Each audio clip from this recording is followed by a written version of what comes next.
now you're ready for the next lesson.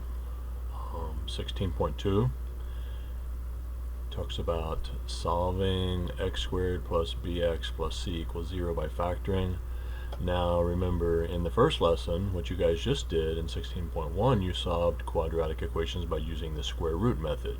You were able to find the square root and then solve for the variable. Well, now we're going to use this method called factoring. Now, in order to use this method, we need to be familiar with the zero product property, and this is exactly what it says. If you just read through it, it says for all real numbers a and b, meaning anytime you have two numbers like a and b, the following is true. If the product of two quantities equals 0, at least one of the quantities equals 0. And that's just common sense. Like, for example, if you're multiplying 5 and 0 and you get 0, obviously one of those numbers had to be 0, or 0 times 6 equals 0. So if you have the product of two numbers such as a and b, one of those has to be equal to 0. A has to be equal to 0, or b has to be equal to 0 in order to make an equation true. So if you have 7n equals 0, you have two factors there. You have 7 and you have n. So in order for this to be equal to 0, obviously one of these numbers has to be 0, so you know n equals 0. Because anytime you get a product of 0, one of the factors has to be 0. It's the only way you can get 0. So we can apply that to quadratic equations. This is the same thing as what you just looked at. It just looks a little bit different. You have two factors here. X plus 4 is one of the factors. X minus 3 is the other factor. So when you multiply these two factors together, and if it gives you 0, that means either this factor has to be 0 or this factor has to be 0. Alright? So that's how you can solve this.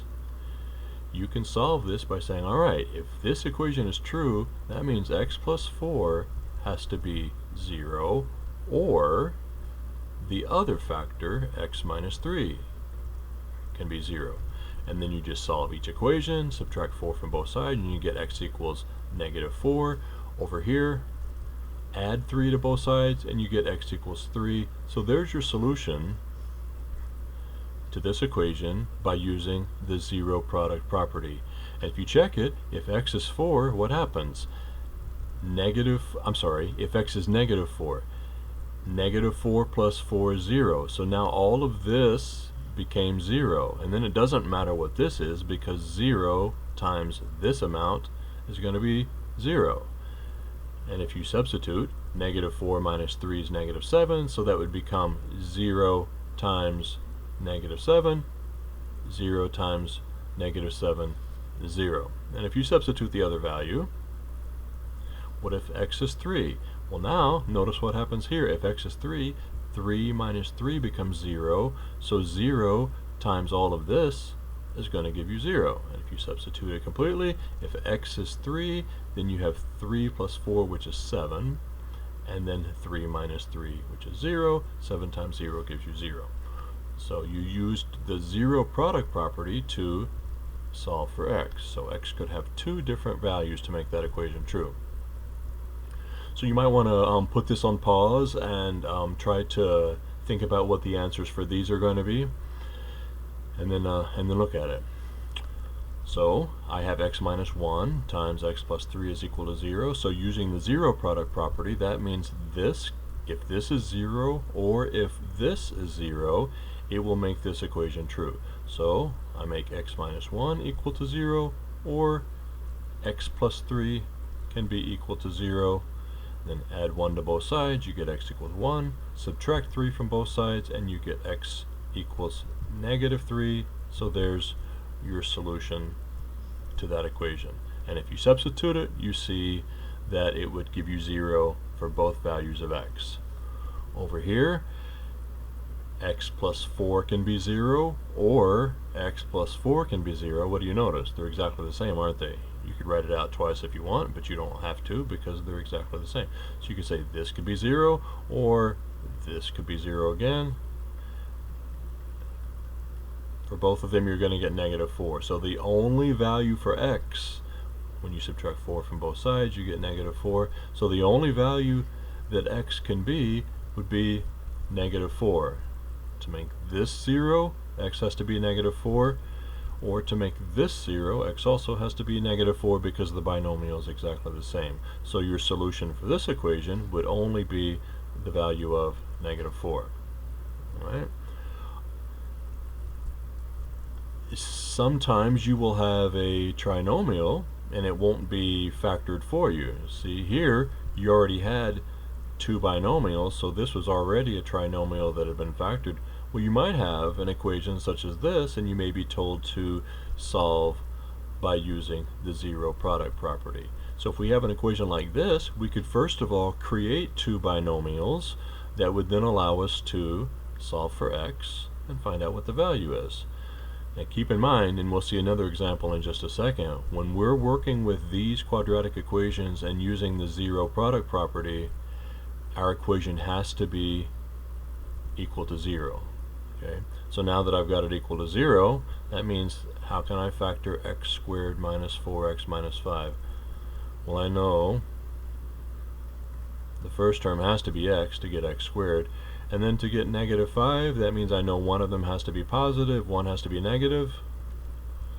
And in order to get a sum of negative 4, if you work through it, you'll see that 5 has to be negative and 1 has to be positive. So then when you take the product of 1x and the product of negative 5x and add them together, that will give you the negative 4x. So now you have your equation equal to 0, separated into two different factors.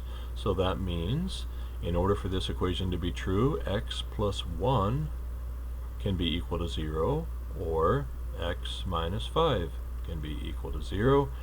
And then solve it, subtract 1 from both sides, and you get x equals negative 1, or in this case add 5 to both sides and you get x equals 5. There's your solution. So x can be negative 1 or positive 5. And if you test it, negative 1 squared, that means negative 1 times negative 1 is 1. So you have 1 minus 4 times negative 1 is 4 times negative 1 is negative 4. So that turns into plus 4, right? Minus negative 4, and then minus 5. Combine all of that, that's going to give you 0. Or if you test x equals 5, 5 times 5 is 25, minus 4 times 5 is 20, and then minus the 5 right there, that will also give you 0. So you can check it to know that your two solutions work. You might see the problem written in different notation.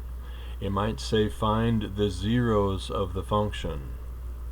Well, zeros of the function, that's exactly what you just did. We could say the zeros of this equation are negative 1 and 5. We could say the zeros of this equation are 1 and negative 3. The zeros of this equation would just be negative 4. So when you see the term zeros of the function, that just means what is the value of x going to be when y is equal to 0. So if you need to find the zeros of the function, remember your equation always has to be equal to 0. So that means y is 0. So you're going to say, alright, what is x going to be when this equation is equal to 0? So first thing would be just to rewrite it, showing that you're making it equal to 0 to make it look like what you did there. Alright? Alright, so if I've got a trinomial, that means I want to try to factor it into two binomials so that I can use the zero product property. So that will hopefully factor x and x. I have minus 11, so I know one's going to be positive and one's going to be negative, and the only factors of negative 11 are 11 and 1, either one of them being positive, one being negative. I need more positives, so there's my clue telling me that I want to make the 11 plus and the 1 minus. So that is our factorization of the trinomial. Now we can use the zero product property. So we now know that x plus 11, in order to make this equation true, has to be 0, or x minus 1 has to be 0. Subtract 11 from both sides and you get x equals negative 11. Over here, add 1 to both sides and you get x equals 1.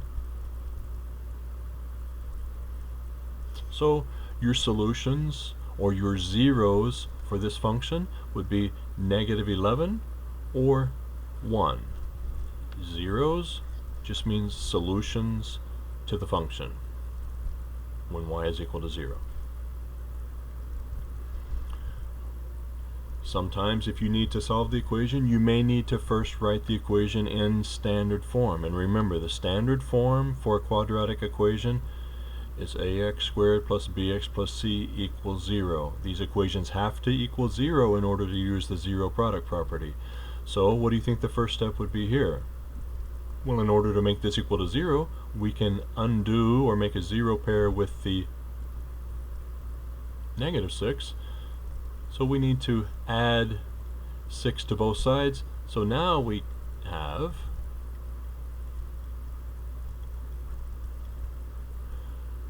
turned our equation into the standard form. Now that we've got it equal to 0, we can think about factoring this and then using the zero product property. So you first want to factor this, x and x. It's all positive, so you know they're both plus. The only factors of 6 are 6 and 1 and 3 and 2. If you try 6 and 1, that's not going to give you a sum of 5, but if you try 3 and 2, that will give you a sum of 5x, so you know this is our factorization, and that's all equal to 0. Now that we've got two factors equal to 0, we know one of these has to be 0, so we can then say x plus 3 equals 0, or x plus 2 equals 0. And then to solve it, subtract 3 from both sides, and we get x equals negative 3. Over here, subtract 2 from both sides, and you get x equals negative 2. So we could say the solution to this equation, or the zeros of this function, would be negative 3 or negative 2. Both of those x values will give you an equation that is true when you substitute them here. Alright, so these examples here are like problems you're going to see on your assignment today. And let me know if you got any questions.